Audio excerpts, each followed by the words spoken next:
everyone, my name is Dara Healy and today I will be reading a story for you from the NGC Children's Bocas Litfest Storytelling Caravan. The name of the story is The Red House Bones and it was written by the children of Port of Spain. Crick crack, let's start. The Red House Bones. The Red House is the most important building. It is our Houses of Parliament, where government does its work. One hot, sunny day, construction workers Michael, John, and Kishona were digging deep down under the Red House, which was old and needed to be repaired. Hey, look!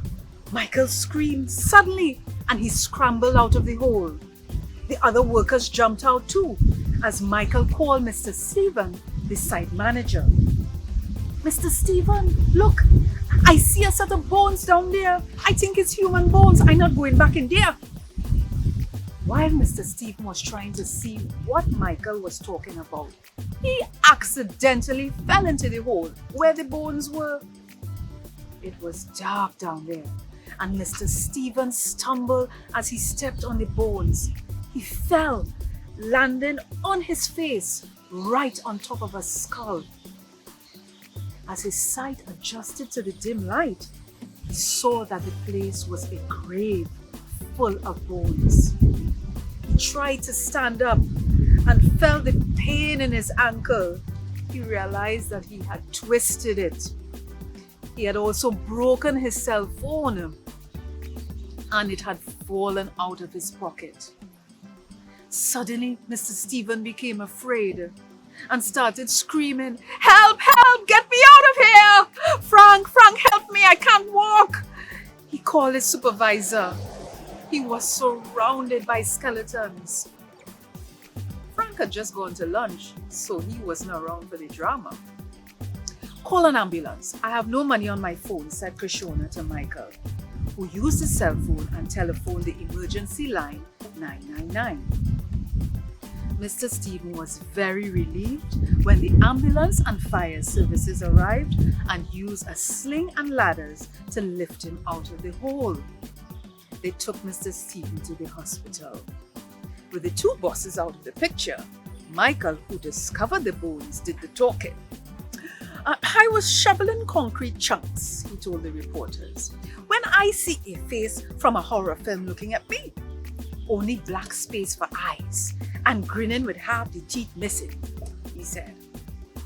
"But when I look good, I see about 2 or 3 of them between the concrete casting. They must be hundreds of years old."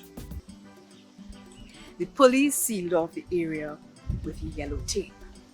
The next day, archaeologists from the University of the West Indies in St. Augustine and other experts came to run DNA tests on the bones to discover where they were from.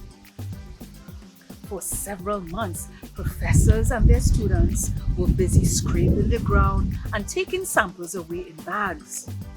Then one day, they made an announcement that the bones belonged to indigenous peoples, the ones who had lived in Trinidad and Tobago thousands of years before Christopher Columbus and the Spanish arrived in this part of the world.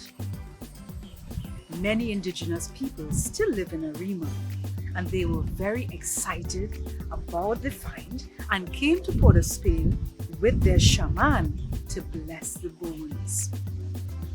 The shaman looked around at the bones and told them that this had once been a holy burial ground. He gave a warning to all present. "Be careful. We must remember to respect these bones. They are our ancestors, the first people."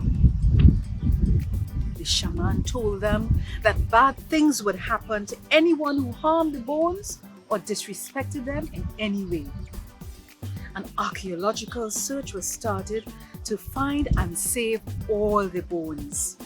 When all were gathered, the shaman performed a ceremony, and the bones were removed and displayed in the Trinidad and Tobago Museum and Art Gallery for all to see.